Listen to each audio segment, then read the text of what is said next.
नमस्कार, स्वागत है आपका एबीपी न्यूज में। आपके साथ मैं अखिलेश आनंद हूं। अब आप देखेंगे आपका पसंदीदा शो घंटी बजाओ। घंटी बजाओ मतलब आपकी आवाज। आज दिन भर एबीपी न्यूज उस लड़की की, उसके परिवार वालों की आवाज बना रहा जिसे निर्दयता के साथ कार के टायर के नीचे कुचल दिया गया। यह हत्या है, क्योंकि यह हो ही नहीं सकता कि 12 किलोमीटर तक कोई गाड़ी के नीचे घसीटता रहे और अंदर बैठे लोगों को पता ना चले।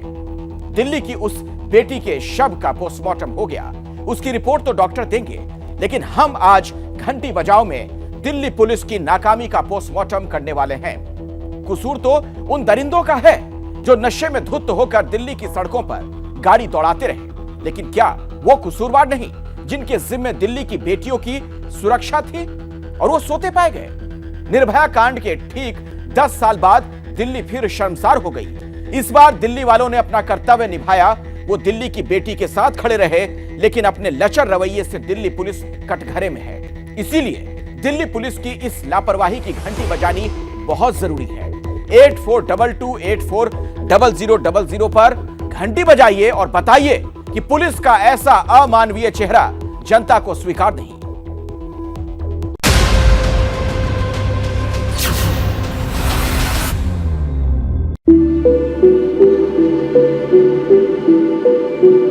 वो भी निर्भया थी, परिवार का पेट पालने के लिए इवेंट में काम करती थी।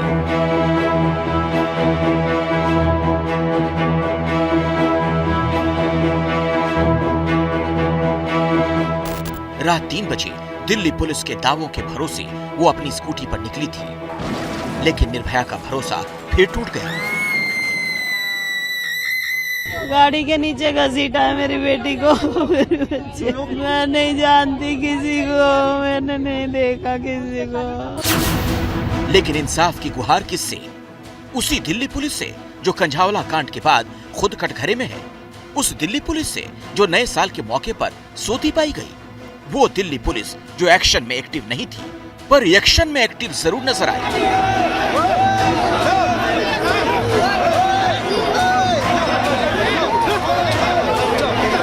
दिल्ली पुलिस पर दसों दिशाओं से जो सवाल उठ रहे हैं वो बेवजह नहीं। एक एक कर 10 सबूत आपको दिखाते हैं जो दिल्ली पुलिस के तमाम दावों को हवा कर रहे हैं।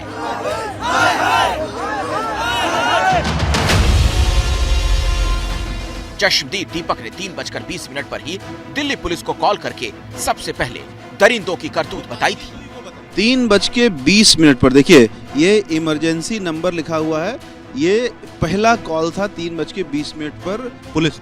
हाँ जी, पुलिस को पहला कॉल था। ये इमरजेंसी नंबर था, 112 नंबर। उसके बाद यहाँ बीके सिंह 5 बजे तक मैं पुलिस से कनेक्ट रहा हूँ, लेकिन इसी दौरान जिप्सी वो बलेनो गाड़ी यहीं घूमी है, डेड बॉडी फंसी हुई थी, और उसके बाद 5 बजे फ्री करके वो अपने निकल गए। यानी आप लगातार पुलिस को बताते रहे, बलेनो गाड़ी का पीछा करते रहे, लाश फंसी रही, लेकिन पुलिस वालों ने सिर्फ आपकी बात तो सुनते रहे, बातचीत करते रहे, लेकिन आए नहीं, पीछा नहीं किया।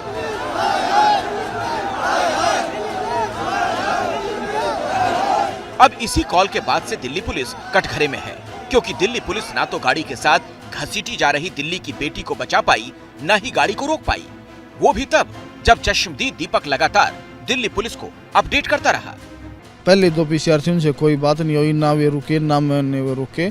जो बेगमपुर वाली थी उसको मैंने रुकवाया भी है, उससे बोला भी है, उससे बताया भी है साहब ये वो गाड़ी है जिसके नीचे डेड बॉडी फंसी हुई थी पिछले 1.5-2 घंटे से। हाँ, इसको पकड़ो। वो बिल्कुल स्लो गाड़ी ही जा रही थी, वहाँ भी 20-25 स्पीड से, लेकिन वहाँ कोई एक्टिविटी उन्होंने दिखाई नहीं।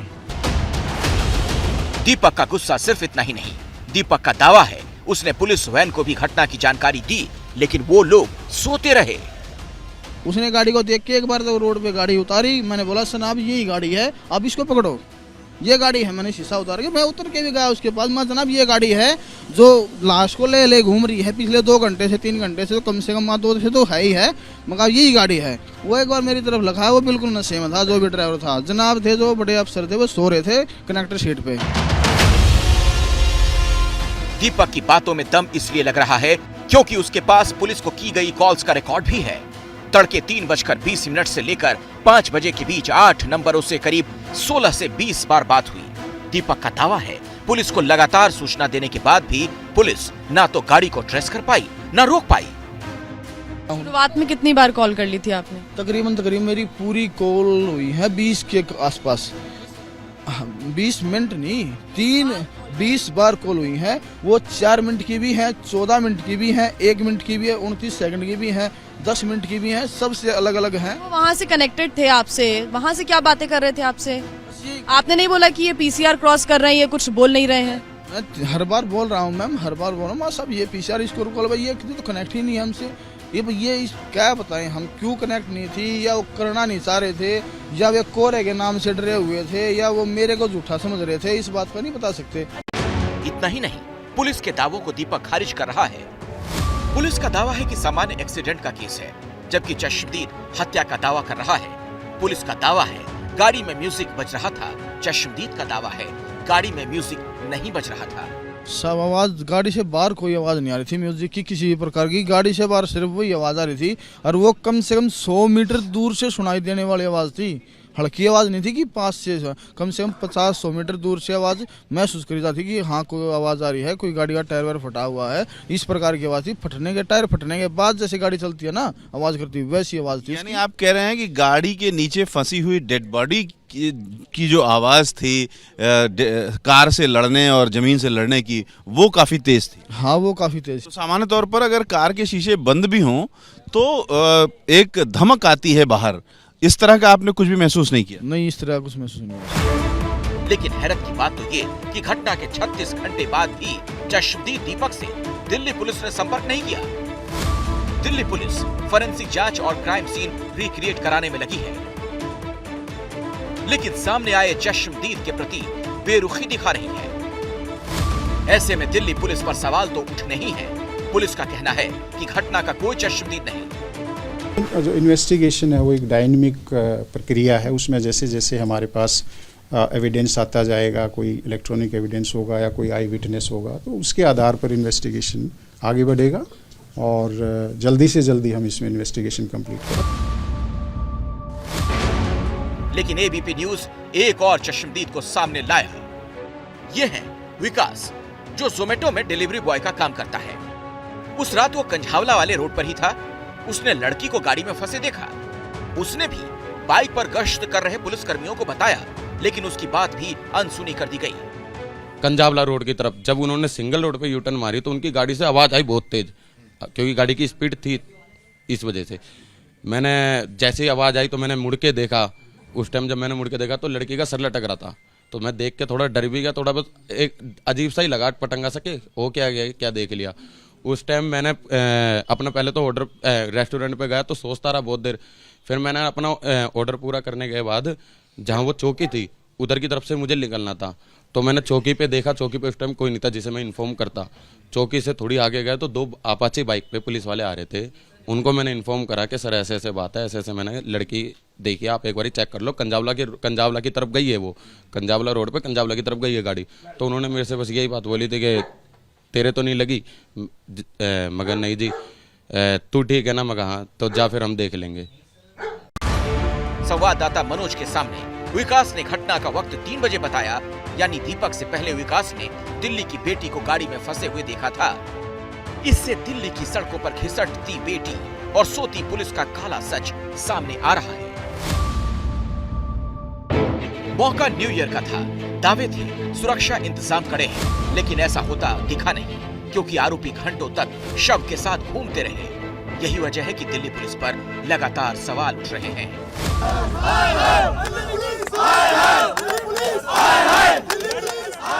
राष्ट्रीय महिला आयोग ने कंझावला वाली घटना पर संज्ञान लिया है। दिल्ली पुलिस कमिश्नर से कहा, परिवार ने जो गंभीर आरोप लगाए हैं उनकी भी जांच हो। दिल्ली महिला आयोग ने दिल्ली पुलिस से सीधे सवाल पूछे हैं। सबसे पहले तो दिल्ली पुलिस ये बताए कि लड़की के साथ यौन शोषण हुआ था या नहीं। दूसरा वो ये बताएं कि कितने किलोमीटर तक लड़की को घसीटा गया है। तीसरा मुझे ये बताएं कि क्या इतने किलोमीटर तक कोई पीसीआर वैन खड़ी नहीं थी, कोई चेक पोस्ट नहीं था। चौथा वो ये बताएं कि क्या कार्यवाही करी गई, जैसे ही जब कॉल आई पहली पीसीआर के ऊपर तो क्या एक्शन लिया गया। पांचवा वो ये बताएं कि ये जो लोग अरेस्ट हुए हैं क्या इनके ऊपर पहले भी कोई मुकदमे चल रहे थे? राखी बिडलान की कार पर लोगों का गुस्सा फूटा था, लेकिन राखी बिडलान का दावा है ये गुस्सा उसके लिए नहीं बल्कि दिल्ली पुलिस के खिलाफ था। कुछ ऐसे ही सवाल विधायक राखी बिडलान उठा रही हैं। सारी बातें रखे पुलिस कह रही है जी हमने पकड़, मैंने कहा जी पकड़ लिया वो एक अलग बात है, अभी तक एफआईआर की कॉपी क्यों नहीं दे रहे हैं आप? अभी तक पीड़िता को जो परिवार है उनको अभी तक दिखाया क्यों नहीं गया है? पीड़ित परिवार को क्यों इतनी परेशानी हो रही है? थाने के सामने क्यों इतनी गुंडागर्दी हो रही है? आपने देखा, हम सब लोगों ने देखा कि किस प्रकार से एक मॉब जो है भड़काया जा रहा है, मॉब जो है शोर मचा रहा है। क्यों मचा रहा है? एक नहीं दो नहीं, हमने 5 सबूत दिखाए जो दिल्ली पुलिस को धिक्कार रहे हैं। एबीपी न्यूज के सवाल है, पीसीआर वैन ने चश्मदीद की बात क्यों नहीं सुनी? 2 घंटे तक पुलिस को वारदात की भनक क्यों नहीं लगी? नए साल पर पुख्ता सुरक्षा इंतजाम क्यों नहीं थे? हमने 5 सबूत आपको दिखाए हैं जो दिल्ली पुलिस को सीधे सीधे कटघरे में खड़ा करते हैं। लेकिन बात सिर्फ इतनी नहीं है। पीड़ित परिवार, पड़ोसी और राजनीतिक दल भी दिल्ली पुलिस को कटघरे में खड़ा कर रहे हैं। उनके बयान दिल्ली पुलिस की साख पर बड़ा सवाल है।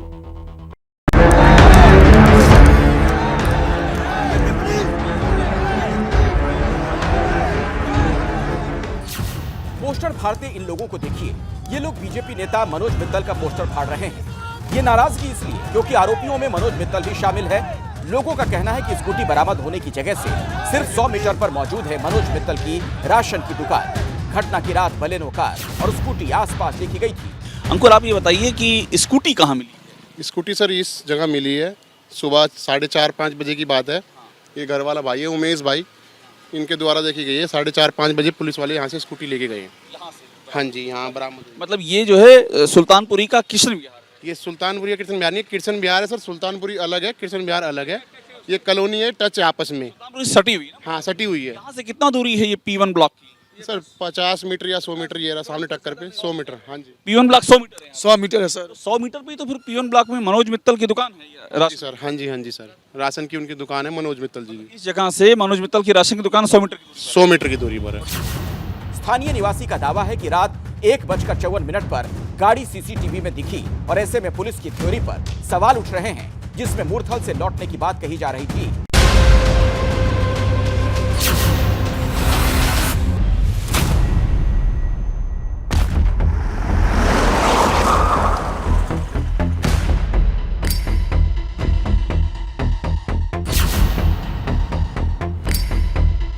साहब, जैसे मैंने दुकान खोली 3:18 पे, दुकान खोलते जस्ट साथ के साथ मैंने देखा कि गाड़ी आ रही, आवाज़ आ रही है गाड़ी से। कुछ गाड़ी पुलिस साइड से ग्रे कलर की बलेनो गाड़ी थी।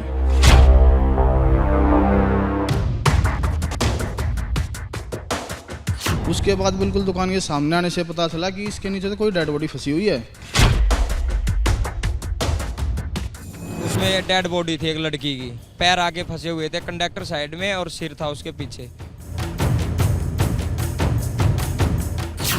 ड्यूड अवस्था में थी और उसके पैर बुरी तरह से टूटे हुए थे, जख्मी थे। बाकी ऊपर का हिस्सा उसका ठीक ठाक था, लेकिन वो सीधे लेटी हुई थी, डेड थी। यहीं पे देखने से पता चल रहा था कि वो मर चुकी थी।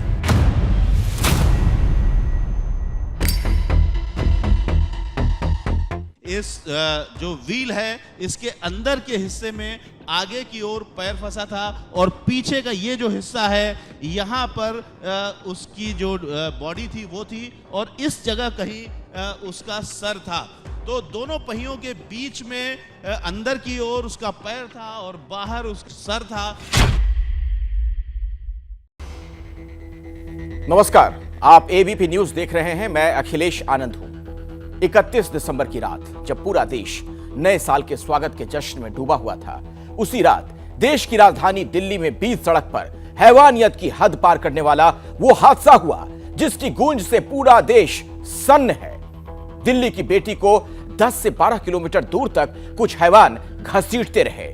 उसका शव गाड़ी में फंसा रहा, गाड़ी चलती रही। आरोपी गिरफ्त में है, लेकिन घटना से जुड़े ऐसे सैकड़ों सवाल हैं जो अनसुलझे हैं।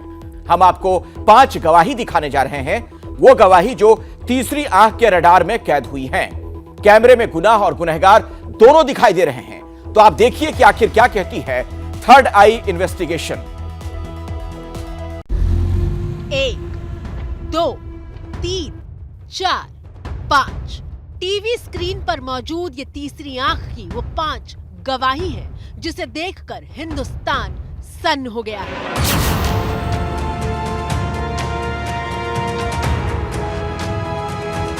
राजधानी दिल्ली की सड़क पर ऐसा हादसा हुआ है जिसके सामने खौफनाक, भयावह और विभत्स जैसे तमाम शब्द बौने पड़ गए हैं। लाश वो इसलिए थी ना, उसमें आवाज आ रही थी वो but but but but but but, और फिर वो दोबारा गई और फिर आई है वापस। ये जो आवाज थी आपको क्या लगता है किस चीज की भट भट आवाज रही होगी? ये उसी की थी, डेड बॉडी की थी। उसका सिर लग रहा था बार बार, पैर फंसे हुए थे आगे कंडक्टर साइड के टायर के नीचे और सिर था उसका पीछे, वो सिर लग रहा था बार बार। रूह को कपा देने वाला एक ऐसा मंजर सामने आया है जिसकी कल्पना से भी जहन थर्रा उठता है। हमें ये जानकारी मिली है कि उस लड़की की जो बॉडी थी वो उस गाड़ी में कहीं स्टक की है और वो कई किलोमीटर तक, लगभग 10-12 किलोमीटर तक उन्होंने ड्रैग किया है और फिर वो किसी टर्निंग के दौरान कहीं पे वो। एक लड़की जिसे 31 दिसंबर की रात कुछ हैवान अपनी गाड़ी में खींचते रहे। लड़की के गाड़ी में फंसे होने की आवाज 100 मीटर दूर तक लोगों के कान में गूंजती रही, लेकिन गाड़ी नहीं रुकी। 10 से 12 किलोमीटर तक दिल्ली की सड़क पर उसका शरीर घिसटता रहा, छलनी होता रहा। सब आवाज, गाड़ी से बाहर कोई आवाज नहीं आ रही थी म्यूजिक की किसी भी प्रकार की। गाड़ी से बाहर सिर्फ वही आवाज आ रही थी और वो कम से कम 100 मीटर दूर से सुनाई देने वाली आवाज थी। हल्की आवाज नहीं थी कि पास से, कम 50-100 मीटर दूर से आवाज महसूस करी जाती कि हाँ कोई आवाज आ रही है, कोई गाड़ी का टायर वायर फटा हुआ है, इस प्रकार की आवाज थी। फटने के टायर फटने के बाद जैसे गाड़ी चलती है ना आवाज करती है, वैसी आवाज थी। जितनी बार ये घटना, ये तस्वीर आंखों के सामने आती है, कुछ सवाल शूल की तरह सीने में चुभने लगते हैं। आखिर कैसे बॉडी टकराने की भीषण आवाज के बाद भी गाड़ी रोकी नहीं गई? आखिर क्यों लड़की को घसीटने वाली गाड़ी बार बार यू टर्न पे ही चक्कर मारती रही? गाड़ी की रफ्तार सिर्फ 20 किलोमीटर प्रति घंटे की क्यों थी? आखिर लड़की गाड़ी में कैसे फंस गई? क्या कोई और भी घटना हुई है जिसकी आशंका लड़की का परिवार जता रहा है? सर एक्सीडेंट है ने को कैसा एक्सीडेंट है जो कि तन पे कपड़ा तक नहीं रहा? किस तरीके का एक्सीडेंट है? उसको पहले सब कुछ गलत करा है, फिर मारा है, घसीटा है उसको, फिर एक्सीडेंट बनाया है। सर मेरी बच्ची का बहुत गलत करके उसके साथ।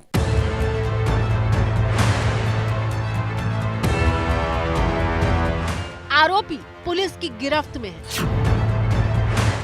वो गाड़ी पकड़ी जा चुकी है जो लड़की को घसीट रही थी।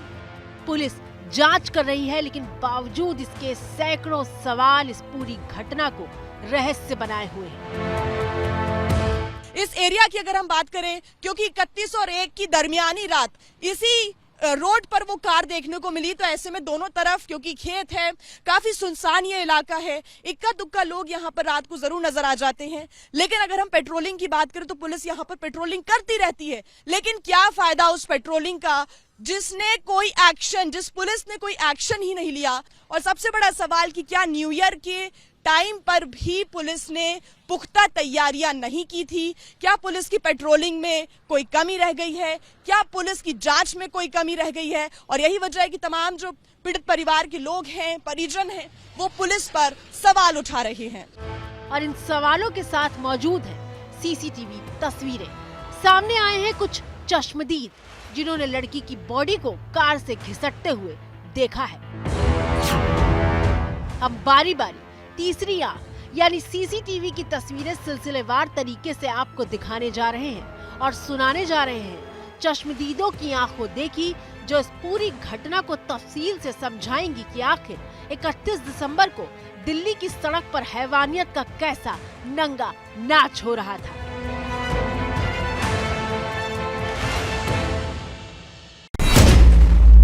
तीसरी आंख की पहली गवाही। साल के पहले दिन जैसे ही घड़ी में रात के 2 बजते हैं, महज 20 सेकंड के अंदर सड़क किनारे मौजूद पेड़ के पीछे से रोशनी तेज होने लगती है। ये रोशनी सामने से आ रही कार की है, जो कुछ सेकंड बाद सीसीटीवी की नजरों में कैद होती है। पेड़ के ठीक नीचे कार रुकती है,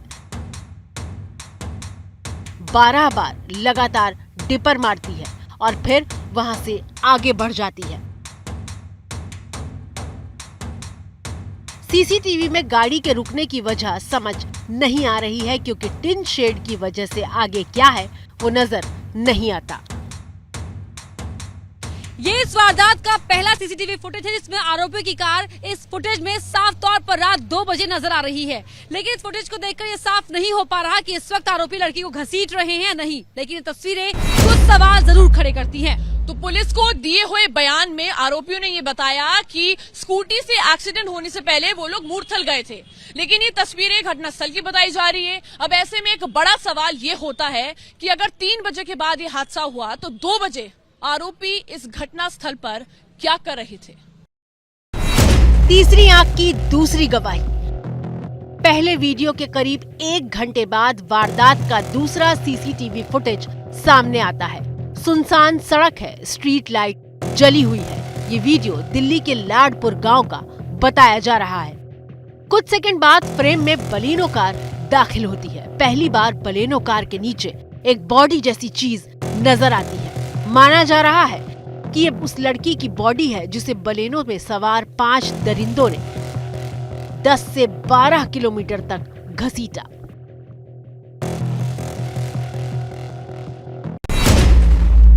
तीसरी आंख की तीसरी गवाही।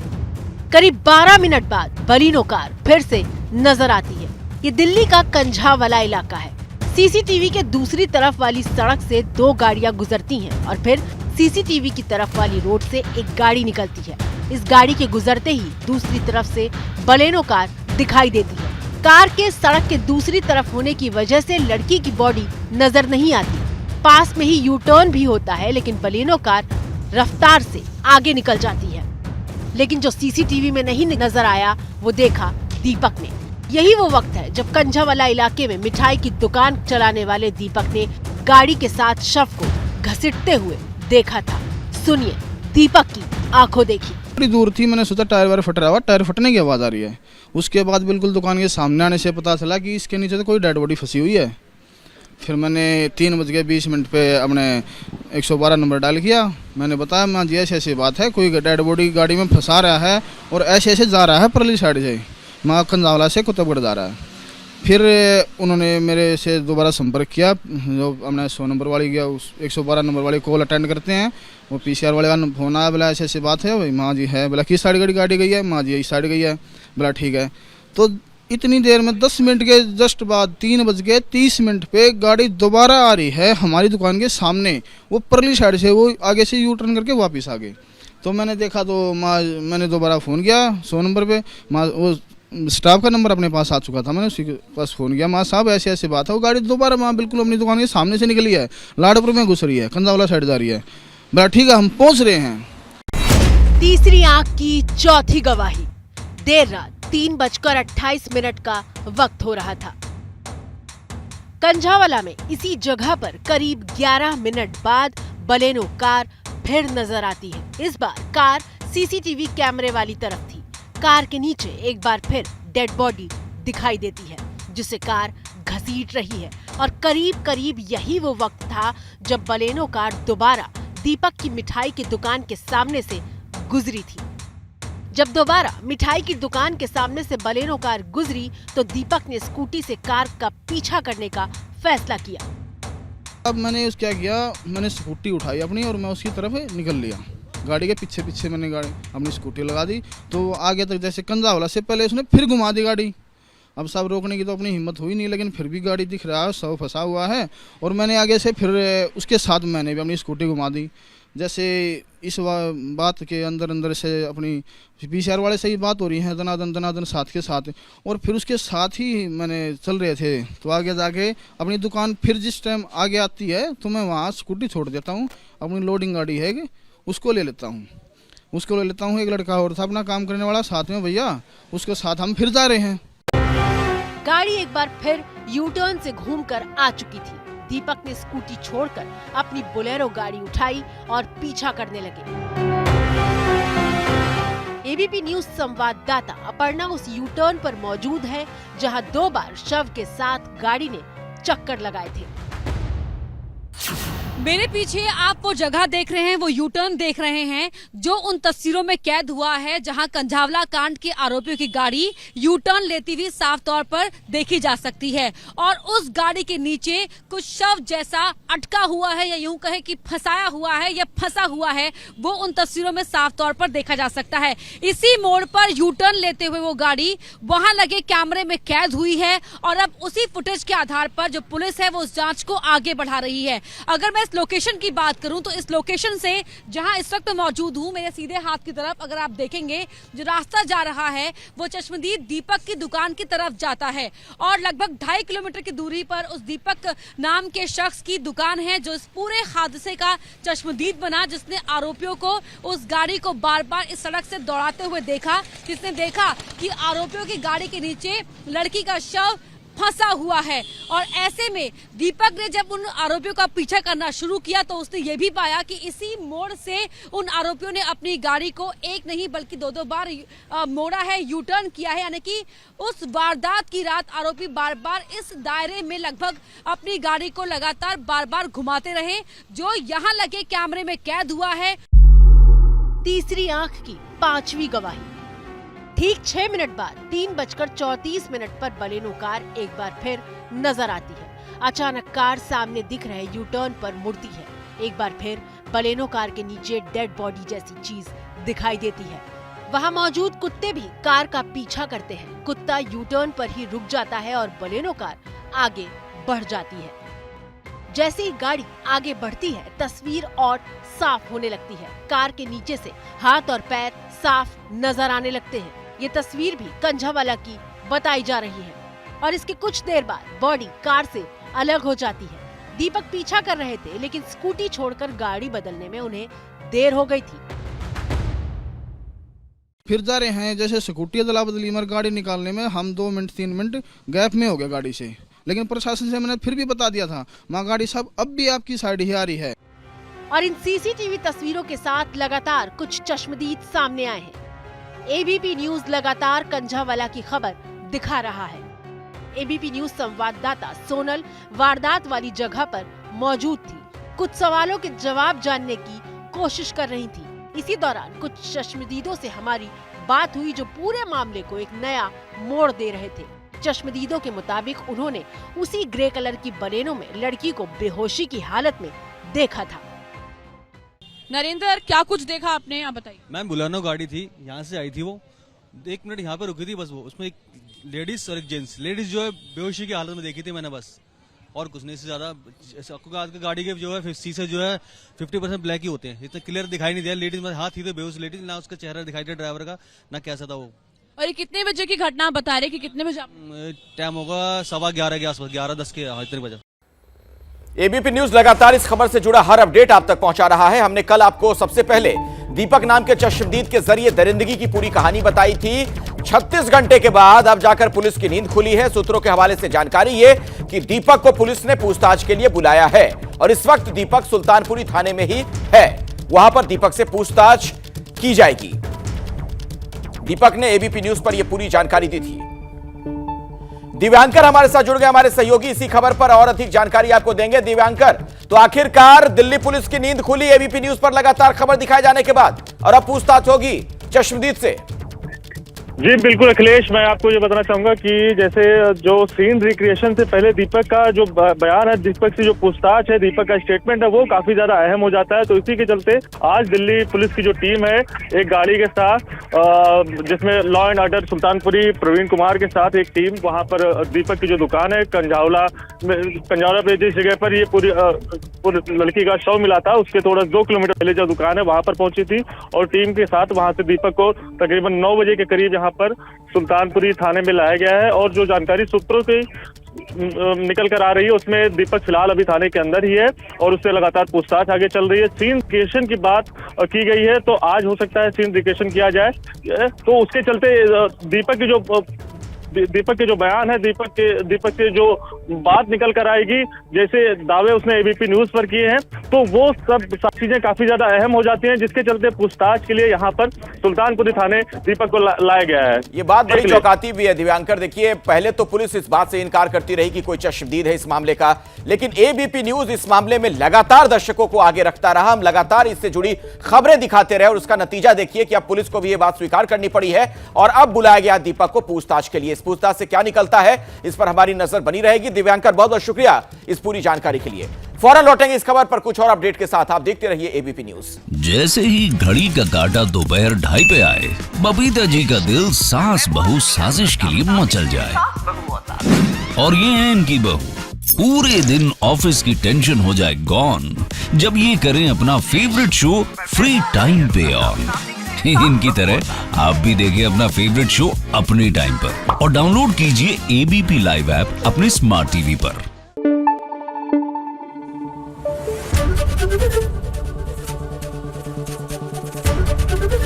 एबीपी न्यूज आपको रखे आगे।